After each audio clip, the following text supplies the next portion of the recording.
السلام علیکم، میں ہوں طاہر خان۔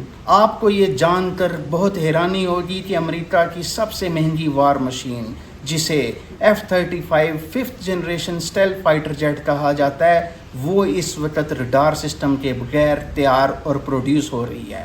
آپ کو یہ جان کر مزید حیرانی ہوگی کہ امریکی جیٹ F-35 کی مزید پروڈکشن چین کی وجہ سے بے معنی ہو چکی ہے۔ دنیا کا سب سے بہترین فائٹر جیٹ اپنے اسٹیلتھ فیچرز کی وجہ سے سب سے مہنگا جانا جاتا تھا، لیکن آج وہی اسٹیلتھ جیٹ ریڈار کے بغیر پروڈیوس ہو رہا ہے۔ آج امریکہ بے بسی میں نظر آتا ہے۔ F-35 بنانے والی کمپنی لاک ہیڈ مارٹن اپنے تیار کردہ جیٹس میں ریڈارز کا استعمال نہیں کر رہی، ریڈارز کے بدلے جیٹس میں جم پلیٹس کو جیٹ کے نوز کون میں انسٹال کر رہی ہے۔ کمپنی کا کہنا ہے کہ جم ویٹس جیٹ کی سینٹر آف گریوٹی کو بیلنس میں رکھتی ہے۔ اس کا مطلب یہ ہوا کہ دنیا کا سب سے بہترین فائٹر جیٹ F-35 جم ویٹس کے سہارے اڑ رہا ہے۔ اب یہ سوچیں اور اب یہ غور کریں کہ فائٹر جیٹ کا پائلٹ ریڈار کے بغیر کیسے سچویشن کو ڈیل کرے گا۔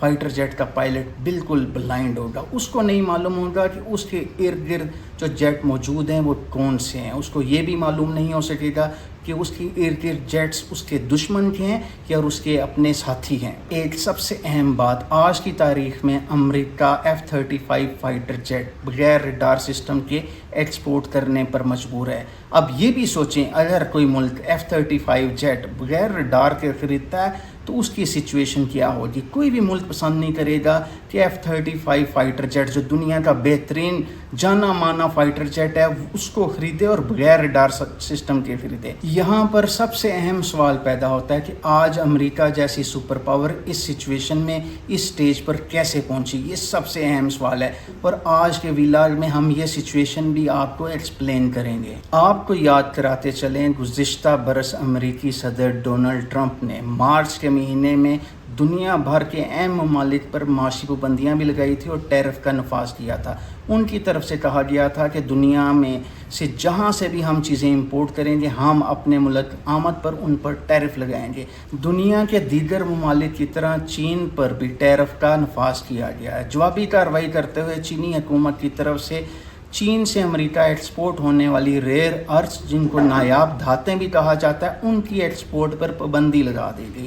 چین کی طرف سے پابندی نے امریکی ڈیفنس انڈسٹری کو متاثر کیا۔ چین کی طرف سے پابندی نے F-35 کی پروڈکشن کو بھی براہ راست متاثر کیا۔ ایک F-35 کی پروڈکشن کے لیے رفلی 500 کلو کی ریئر ارتھ کی ضرورت پیش آتی ہے۔ سب سے زیادہ استعمال ہونے والے ریئر ارتھ مٹیریل کو سمیریم کہا جاتا ہے جو ایئر کرافٹ کے کنٹرول سسٹم میں استعمال ہوتی ہے۔ دوسرے نمبر پر سب سے زیادہ استعمال ہونے والے ریئر ارتھ مٹیریل کو نیوڈیمیم کہا جاتا ہے جو ریڈار کے ایلیمنٹس بنانے کے لیے استعمال ہوتا ہے، اور پھر گلیلیم استعمال ہوتا ہے جو F-35 کی پروڈکشن میں سب سے اہم ہے۔ اسی مٹیریل کی وجہ سے F-35 کے اندر استعمال ہونے والی سیمی کنڈکٹر چپس تیار ہوتی ہیں۔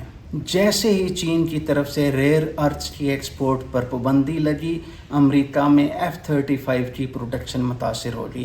اگر اسی طرح پابندی جاری رہی تو کہا جاتا ہے کہ 2027 تک F-35 کی پروڈکشن 30% گر سکتی ہے، اور اگر مزید پابندی جاری رہی تو پھر پروڈکشن مکمل طور پر بھی رک سکتی ہے۔ یہاں تک نہیں، F-35 کی کمپنی اپنے ریڈار سسٹمز کو بھی اپ گریڈ کرنا چاہتی تھی اور وہ کر بھی رہی تھی۔ کوشش تھی کہ اب آنے والے F-35 نئے ریڈار سسٹم کے ساتھ ہیں جو پہلے سے زیادہ ماڈرن اور ایڈوانسڈ ہوں گے، لیکن چین کی طرف سے پابندی کی وجہ سے ریڈار سسٹم کی اپ گریڈیشن کا عمل بھی رک چکا ہے۔ مختصر بات، امریکی صدر ڈونلڈ ٹرمپ نے ٹریڈ وار کا آغاز کیا۔ امریکی صدر نے چینی اشیاء پر ٹیرف کا نفاذ کیا، لیکن آج چینی ریئر ارتھس کی وجہ سے امریکی ڈیفنس انڈسٹری F-35 کی پروڈکشن متاثر ہو سکتی ہے۔ یہاں تک نہیں، امریکہ کی دیگر ڈیفنس سیکٹرز جن میں ان کے میسائل سسٹمز اور ڈیفنس سسٹمز شامل ہیں وہ بھی متاثر ہو چکے ہیں۔ یہ کہنا کہ یہ کولڈ وار اسی طرح جاری رہے گی، بالکل کولڈ وار جاری رہے گی، لیکن اس کولڈ وار میں اس دفعہ اندازہ ایسا ہوتا ہے کہ چین واضح برتری حاصل کر رہا ہے۔